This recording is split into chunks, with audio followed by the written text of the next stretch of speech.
yesterday, as you saw, I went out to the park. I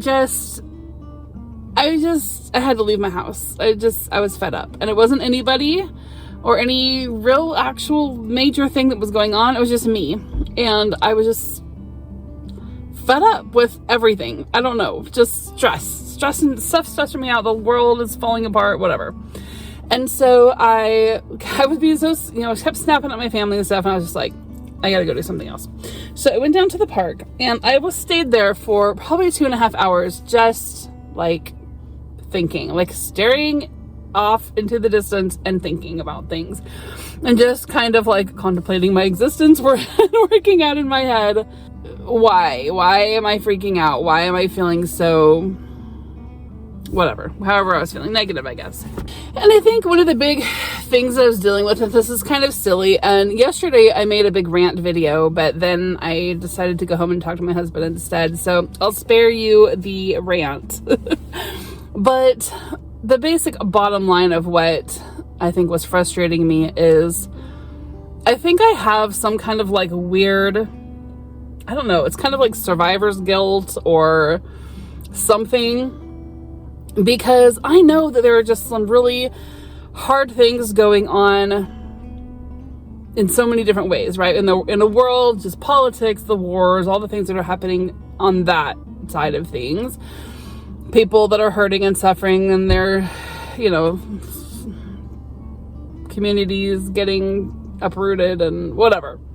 And then I'm thinking about just people that I know or that I know about who are just struggling, right? And the different struggles and different hard things that people are going through. And then I think about like, old me and how I so much just wanted to have like the freedom that I have now and the, just maybe just an easier life now, that I have now that I didn't have when I was younger. And I think about these kind of things, and it makes me feel like, why do I deserve to enjoy my life when there are other people struggling, hurting, the world's falling apart? Like, why do I have it so cushy and good? And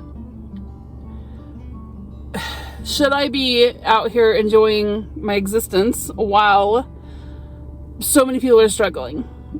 And I talked to my husband about that, and he was very supportive and kind, but he's also kind of laughing at me because he's like, there's nothing you can do about most of that, probably all of that, but pray, of course, and be a decent human so you're not contributing to the problem. And he's like, but why should that keep you from enjoying what you've been given? Like, you've been given this great, beautiful life, go live it. I don't know why you've been given a great life, right? But if you're given hardship, that means I'm going to have hardship too. So don't pray for that. And he was basically just encouraging me, like, we don't know why we are given the life we're given, but it's just our responsibility to enjoy it and be thankful and not waste it, right? So there was a whole lot more to my rant, to all of that, but I like I said, there's no reason for me to say all that now, because he kind of put it into perspective that I still struggle with. I still really struggle with like going out and enjoying and being, just chill, and because my biggest problem right now is I have plantar fasciitis in my right foot and it hurts. Anyway, so I'm struggling with just like being okay with enjoying my life, but that might sound crazy, but I'm sure some of you guys get that.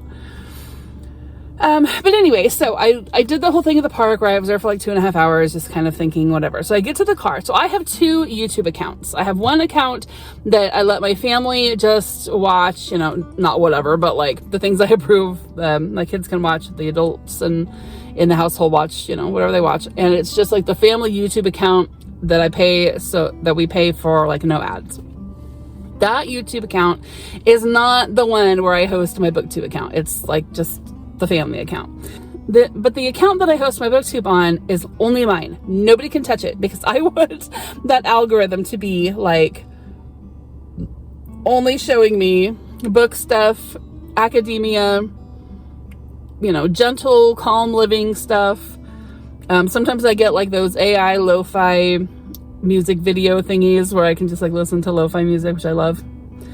And so anyway, on the other account, on the family account, where you get all kinds of crazy recommended to you, because there are 8 of us and we're listening to all kinds of crazy stuff, and that's where I listen to the news at. So you know you're gonna get weird stuff.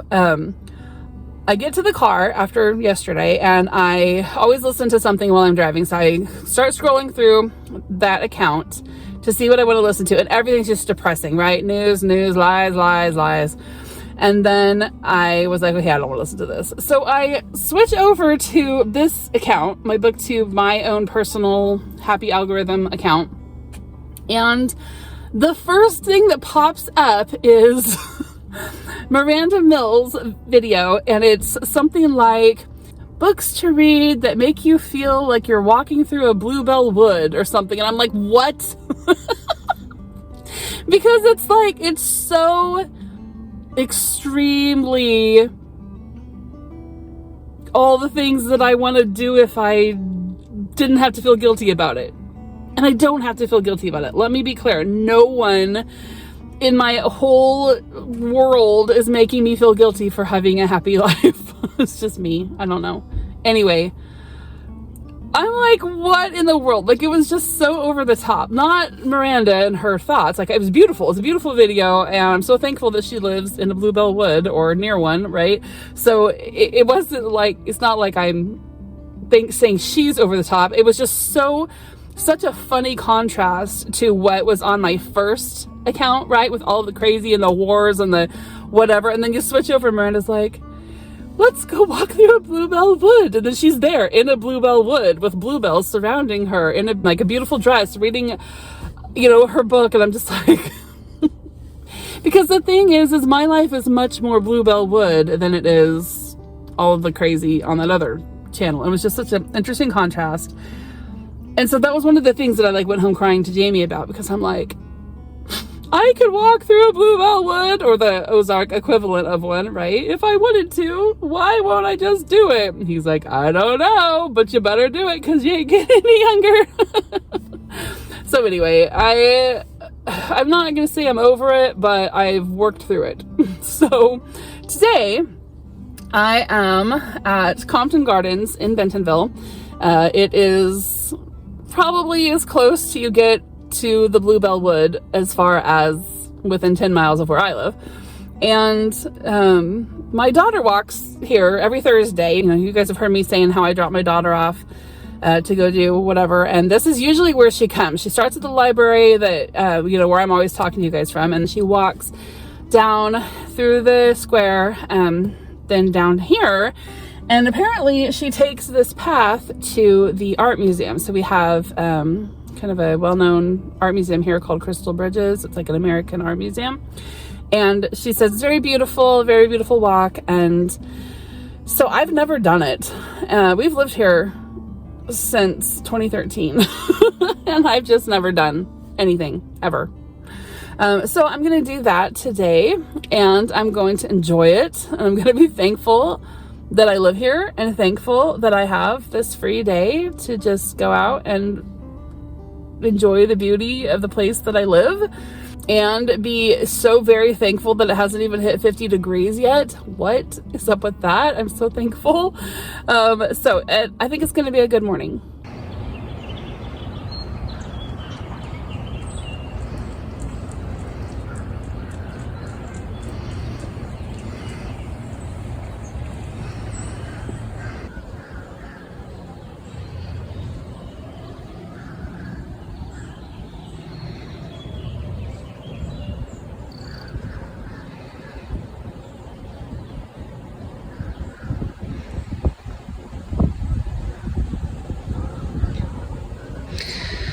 I am so thankful for the cool weather, but I have to say it is downright cold, which is weird. We are mid-April, and yeah, it's usually quite a bit warmer, but I am not complaining. I'm so thankful. Like, if we had cooler days like this on a regular basis, I would definitely get out more. I think one of the things that keeps me inside and keeps me not wanting to go places is just that it is so hot and humid. It's not even so much that it gets really, really hot all the time. It's just the humidity. It's so killer. And like I said, I've been here since 2013 and I still have not acclimated to the humidity of this place.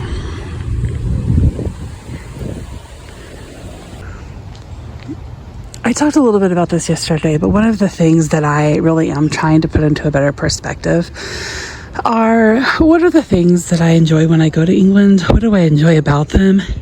And can I recreate similar experiences here? So for instance, if I was in England right now walking through a garden and I came across a portion that looked like this, I would ask myself, oh, I wonder about that tree. How many Victorian children climbed that tree, right? Because I don't know how old that tree is. Or I would be looking over here at this bench and I would think, oh, what a lovely stone bench. I wonder how many medieval princesses sat on that stone bench.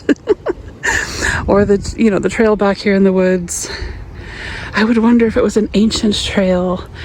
And I would let my imagination just go and wander. And that is just something that I don't even consider here.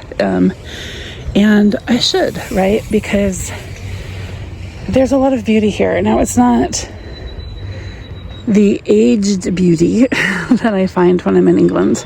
However, it has beauty in its own right. And the only reason I don't know it's aged beauty is because I was here when they made it, right? So I really need to put it into perspective, I think, and think about, like, what is it about the England trips that I'm loving? Is it the beauty or is it the history? And yes, a good part of it is the history.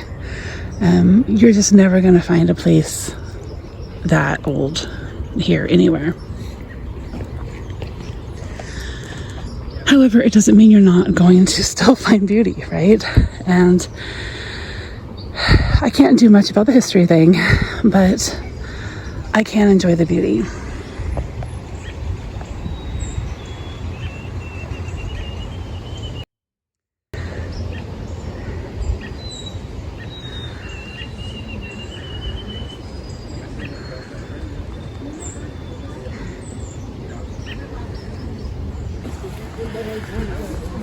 One of the things that I love about traveling is being exposed to other cultures. I guess if I am going to experience other cultures, this is one of the best places to do so.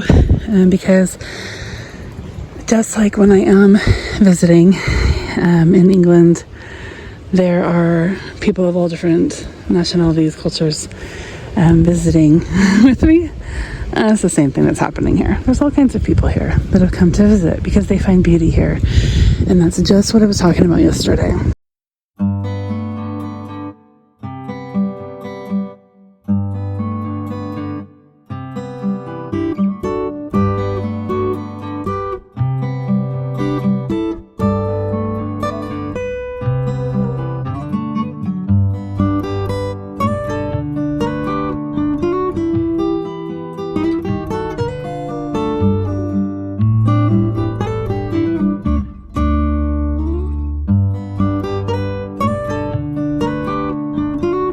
Now that I am here and I'm seeing how there has been so much beauty just hidden, not necessarily hiding, but me just refusing to come find it, I guess, for all this time, it kind of makes me laugh. And I kind of find Jane Austen's quote about adventure ironic. Something along the lines of, if a girl cannot find adventure in her hometown, she must seek it abroad. And we literally travel to the very places that she was wondering if she could find adventure, so that we can find adventure. And the truth is there's probably some adventure where you are if you just get out and try to find it.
here in a minute I talk about the book that I'm reading right now, which is The Enchanted April by Elizabeth Von Arnim.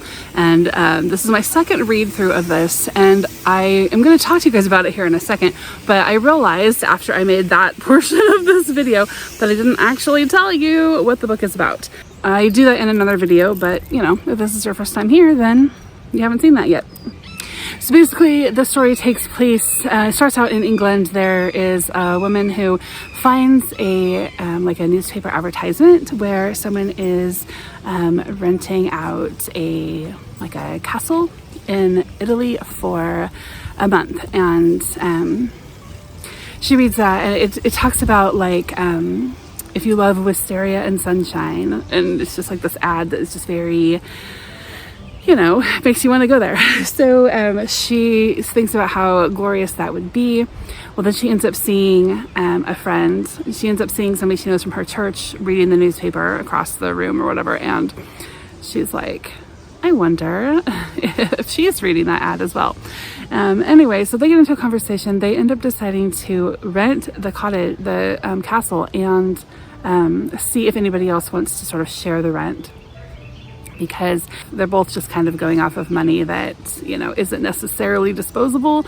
And so they end up finding two other people. So it is pretty much the story of these four women who don't really know each other, and they stay in a castle in Italy for, I think it's 4 weeks. Like, it's each of their own sort of coming into the next season of their life. They're not all at, like, you know, seasons, like as in we would think of like, I'm just, you know, becoming an empty nester, or I'm just graduating high school, or, you know, I'm just coming out of a divorce or something. It's not like that. It's more like they don't even realize, right, that it's time to sort of make some changes within themselves. And it's just like a season of I don't know, maybe just a perspective shift, and it's a good thing. And I think that one of the themes of the story is just about the importance of making sure that you make time just for your own thoughts, your own adventures, your own explorations. They do not have to be expensive. I drove, I don't know, 10 minutes. If it wasn't for the farmer's market, it would have only taken about 10 or 15 minutes to get here from my house. And this is a completely free space to walk around in. It's on the grounds of a completely free art museum that houses some of America's very best art, and it's all free. And already today, like, I feel better, I feel happier, I'm in nature, and my perspective is even shifting on this very day, from just kind of having a rough week and just having a rough point of view on life, society, things that are going on, whatever. Just coming here and sitting here and realizing that, no, there are people living all around me and I need to live too, is a great perspective shift. And I think that's kind of what these women go through in this book as well. So that's what the story's about. And now, you know, you're caught up.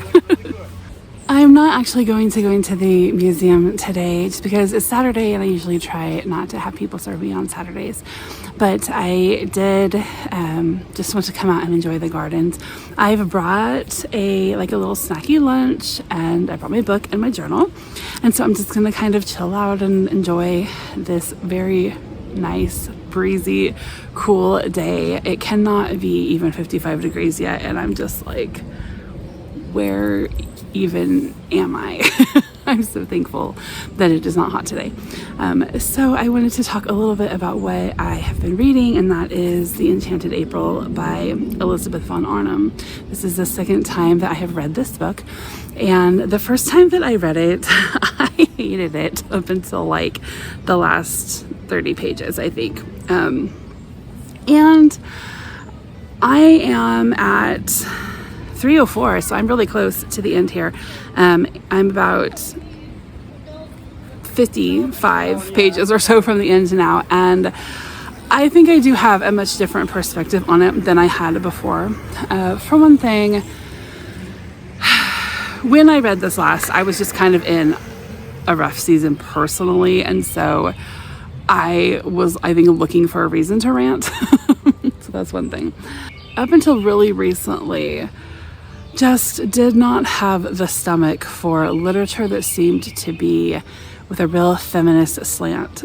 And some things changed, and I might go into that or not. We'll just see how long I ramble about the book. But some things changed, and I feel much more compassionate and willing to maybe just look outside my own stuff and recognize reasons why people might write something, that I would call feminist literature that's like ranty. I told myself that I would approach this story from a different perspective this time, and this time I have really tried to focus on why did the characters bother me last time. I'm gonna have to put on sunglasses, like it is so bright through these clouds somehow. All right. Why did they bother me so badly last time? And what do I need to maybe see past in order to just maybe have compassion, or maybe relate, or maybe just kind of understand where they're coming from, give them the benefit of the doubt, right? Because I think last time I approached it, I was just like, this is just a bunch of whiny women who are trying to escape their lives, and they should just, shut up and quit complaining. And I was just so, I don't know, just a totally different attitude about it. And I think taking that perspective has really helped, because I'm looking at people like Lady Caroline, who is kind of like a rich socialite. She's beautiful, and so everybody, wants to just, it's like to touch her. She's always talking about being petted, because, and she can't, for the life of her, as much as she tries to give someone like a snotty response or a dirty look, it always comes out looking beautiful or sounding sweet or whatever. And I think that one part that I really related with her was at the beginning of the story. She just wanted people to leave her alone. She didn't want to have to smile anymore. She didn't want to have to make conversation. She didn't want to have to even talk. She just wanted to sit in her chair and look into the sky and think about things and think a whole thought. And there's even a portion where she's talking about how now, that a few days have gone by, and she realizes that she has this time to think her thoughts. She doesn't even know what to think. And it's just, for her, she's coming into a new season and realizing she doesn't know how to be that person. And so she just kind of always falls back on who she's always been. That was so relatable. And I won't even explain, because if you've watched this far into the video, you can probably see why. So I really enjoyed that. So I really liked looking at her from that perspective. Then there is Rose, and I wanted to actually read this portion of something that Rose says. She's actually talking about Lottie, another character in the book, and how Lottie, her whole character and perspective on life has seemed to change since they got to the castle where they're having their vacation. But then how she compares Lottie to herself was super relatable. So this is what is written about Rose. A great desire to love and be friends, to love everybody, to be friends with everybody, seemed to be invading Lottie, a desire for sheer goodness. Okay, so that's Rose describing Lottie. Rose's own experience was that goodness, the state of being good, was only reached with difficulty and pain. It took a long time to get to it. In fact, one never did get to it, or if for a flashing instant one did, it was only for a flashing instant. Desperate perseverance was needed to struggle along its path, and all the way was dotted with doubts. Lottie simply flew along. She had certainly, thought Rose, not got rid of her impetuousness. It had merely taken another direction. She was now impetuously becoming a saint. Could one really attain goodness so violently? Wouldn't there be an equally violent reaction? And then Rose goes on having this conversation with Lottie, maybe warning, cautioning her on her kindness and the actions she's taking in this new gentle and kind personality that she's found.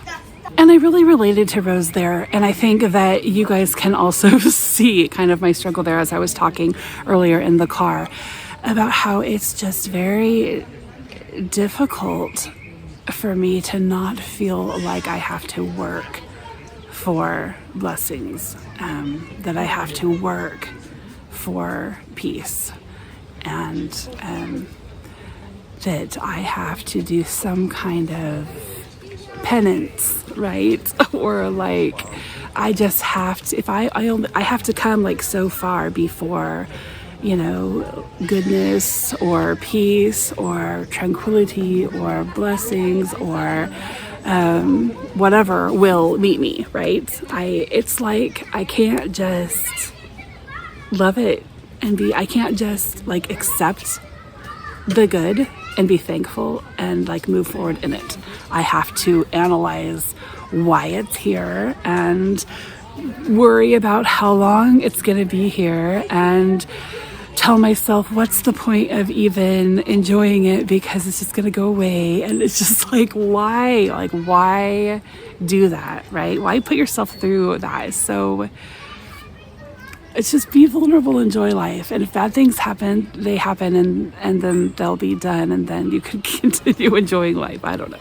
So I'm just finding myself really relating. I'm relating to even like the elderly character, Mrs. Fisher, because she is just kind of like, I think she feels like maybe all of the things in her life that she was going to enjoy, or you know, all the newness, all the adventure is probably done now, and so she might as well just sit around and be critical of everyone else's life, right?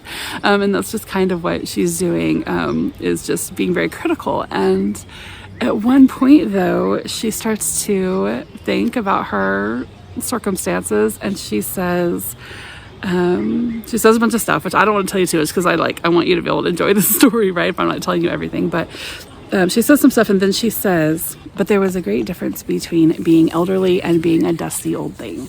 And I really liked that because I'm not like elderly or anything, but I'm definitely like done with a season and coming into a new one, right? But I can't come into the new one if I'm just going to consider myself a dusty old thing as far as great seasons, right? So like if I look at the season of my life that I'm coming out of as the very best season I ever have had and ever will have, then I've kind of become a dusty old thing in my mind, right?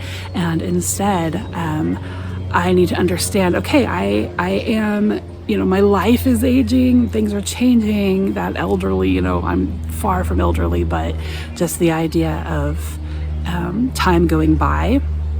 Time has gone by, and some things I can never get back. But if I stay there in my mind, I'm going to become a dusty old thing.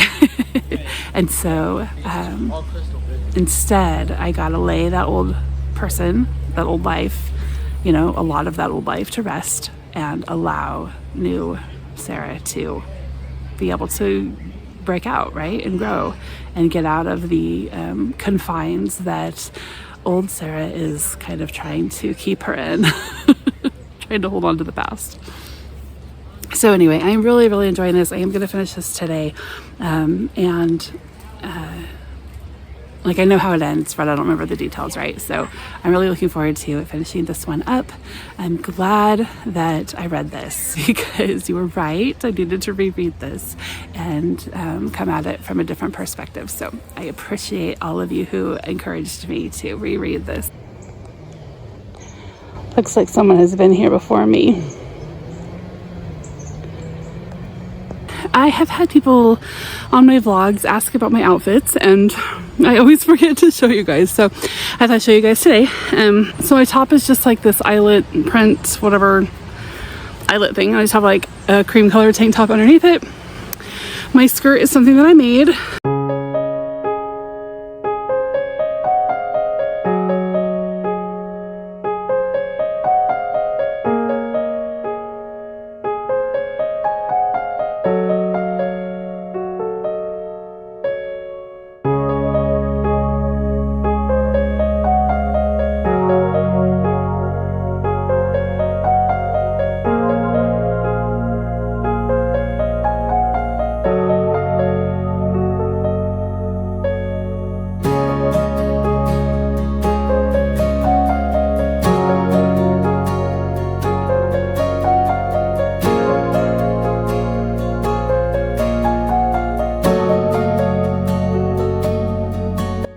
So I finished up my walk around the gardens. Beautiful.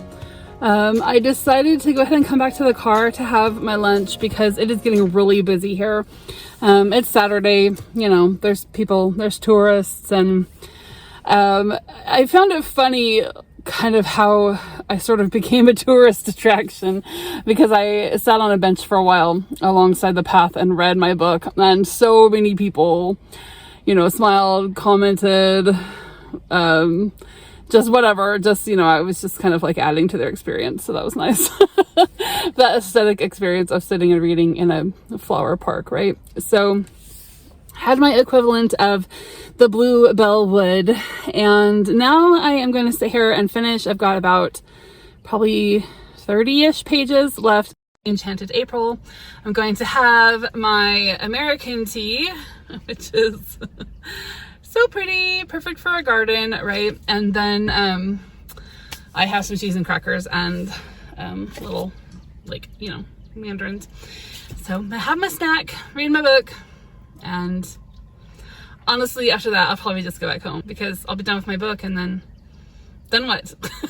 I'll go start another book. This is very enjoyable, and I honestly think that the weather is one of the big things that keeps me from doing very much, just the crazy humidity. So I'm so thankful for this nice cool day. Have I said that? I think I've said that a few times now. All right, bye. All right, I'm all done.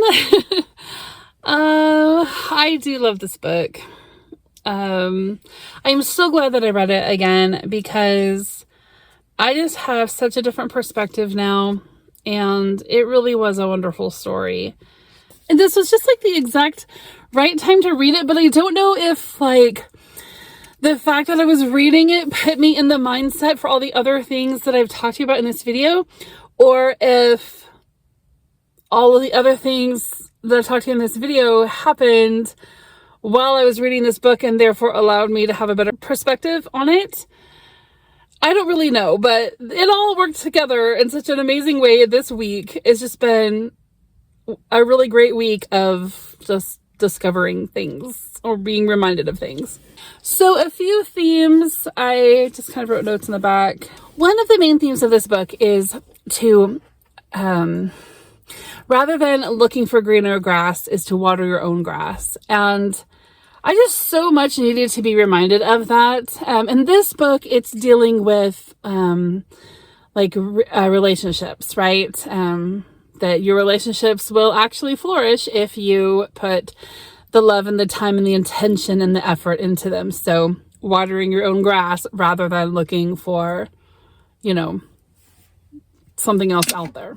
In my case, the way this applied to me though this week wasn't in the sense of relationships, but more in the sense of just, I love to go on adventures. I love to travel. I love to learn new things in new places and see stuff and wonder about things and imagine what happened there and all that, right? I've talked about that all throughout this little vlog here. But for me, I'm trying to come into just seeing beauty in the place that I live, right? And recognizing that there is a lot here that is beautiful and interesting and, you know, lots of scope for the imagination and that sort of thing. If I would just water my own grass, right? If I would just put some effort into discovering what is right here around me in my own village and my own neighborhood and area, I could have just as many beautiful adventures. And it sounds kind of funny to think that traveling, 8,000 miles away over the ocean to England is the lazy way out, but it sort of is, right? Not being from England, there are countless things there to discover, right? Everything is magical. Everything is amazing to me because I don't live there. And because, there's so many things, right? And so, it is kind of the lazy way out because it's not that hard. If you can get there, it's not that hard to discover beautiful things. But living here in America, where everything is the same plants, the same sky, the same birds, the same architecture, the same stuff, like everything's the same. In my mind, right? And it's probably how people who live in England feel the same way. Like, they're like, everything's the same. It's so boring here. I can't imagine somebody saying that, but maybe they do. And maybe they think that I'm crazy for saying that everything in America is the same and boring and dull and not exciting, right? But it doesn't have to be. It's because I'm not taking the time to go and search for the beautiful things. I'm not taking the time to go and discover the things I haven't discovered yet, and to find the wonder in those things, right? And so I don't want to take that lazy way out anymore. So that was one of the themes. That whole water your own grass thing really spoke to me. Another thing, and I kind of spoke about this in some of my earlier commentary, was about letting dead things die. Just let things go and move forward, right? You're not dead, but the things that you have been holding on to may be, right? And that was, one of the characters' sort of discovery in the story was how she was holding on to things from the past that had died. And in so doing, she was just living with those ghosts rather than letting them go and moving forward, because the past is dead, right? But there's still so much hope for your future if you don't try to pretend like you're dead also.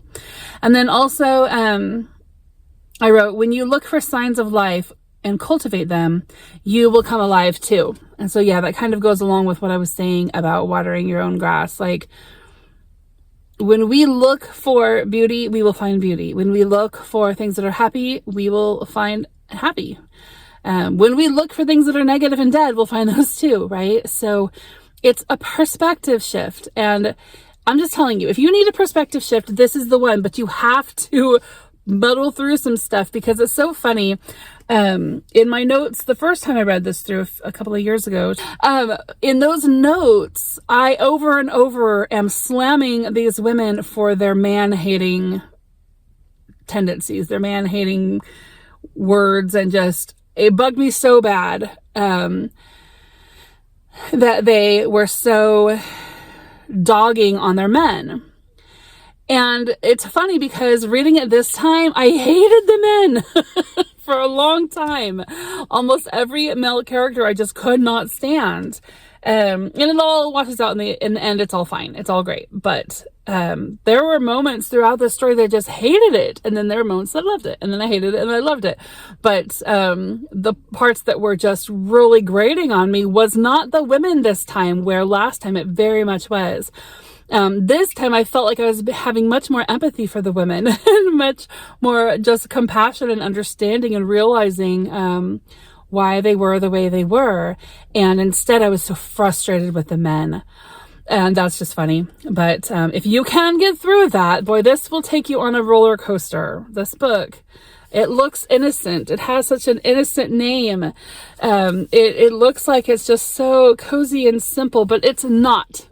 It takes you on an emotional roller coaster for sure. And a roller coaster of how do I feel about this book and these people.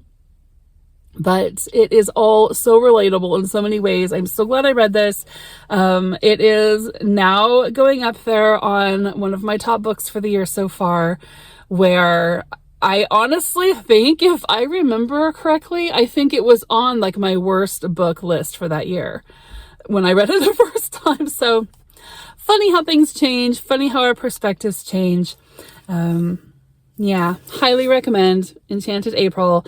And because it's April, I'm sure a lot of my friends have read this month as well. And so I'm really looking forward to hearing you guys' thoughts, and how you felt about it. So if you're making a video and you're discussing this, if you think about it, tag me in it so I make sure that I don't miss it. All right, guys, I hope you're having a beautiful day. I'm going to go home and pick out my next read and just chill. Like, the only responsibility I have today is to make dinner. So no big deal. I think I'm making meatloaf. It takes like 5 minutes. Yeah, that's it. The rest of the day, it's just a chill day. I'm so happy. Love Saturdays. All right, guys. Hope you're doing well. I will see you soon. Bye-bye.